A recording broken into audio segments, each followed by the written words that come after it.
شروع اللہ کا نام لے کر جو بڑا مہربان نہایت رحم والا ہے۔ حامیم، اس کتاب کا اتارا جانا اللہ کی طرف سے ہے جو زبردست ہے، دانا ہے، جو گناہ بخشنے والا اور توبہ قبول کرنے والا، سخت عذاب دینے والا ہے، صاحب کرم ہے۔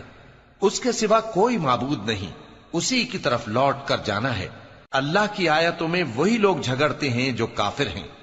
تو ان لوگوں کا شہروں میں چلنا پھرنا تمہیں دھوکے میں نہ ڈال دے۔ ان سے پہلے نوح کی قوم اور ان کے بعد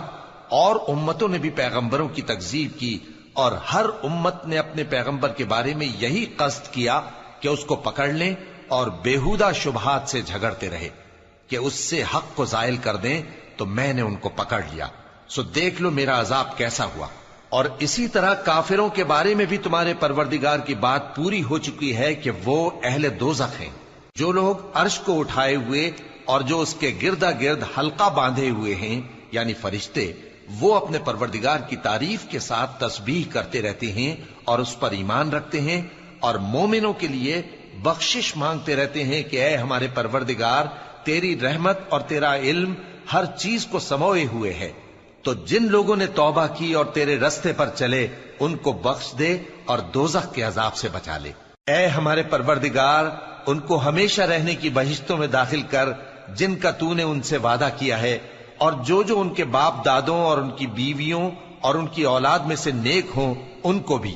بے شک تو غالب ہے، حکمت والا ہے۔ اور ان کو بری حالتوں سے بچائے رکھیو، اور جس کو تو اس روز بری حالتوں سے بچا لے گا تو نے بے شک اس پر مہربانی فرمائی، اور یہی بڑی کامیابی ہے۔ جن لوگوں نے کفر کیا ان سے پکار کر کہہ دیا جائے گا کہ جب تم دنیا میں ایمان کی طرف بلائے جاتے تھے اور مانتے نہیں تھے تو اللہ اس سے کہیں زیادہ بیزار ہوتا تھا جس قدر تم اپنے آپ سے بیزار ہو رہے ہو۔ وہ کہیں گے کہ اے ہمارے پروردگار، تو نے ہم کو 2 دفعہ بے جان کیا اور 2 دفعہ جان بخشی، ہم کو اپنے گناہوں کا اقرار ہے، تو کیا نکلنے کی کوئی سبیل ہے؟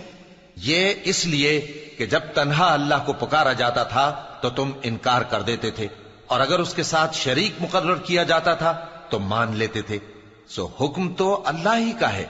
جو بلند و بالا ہے،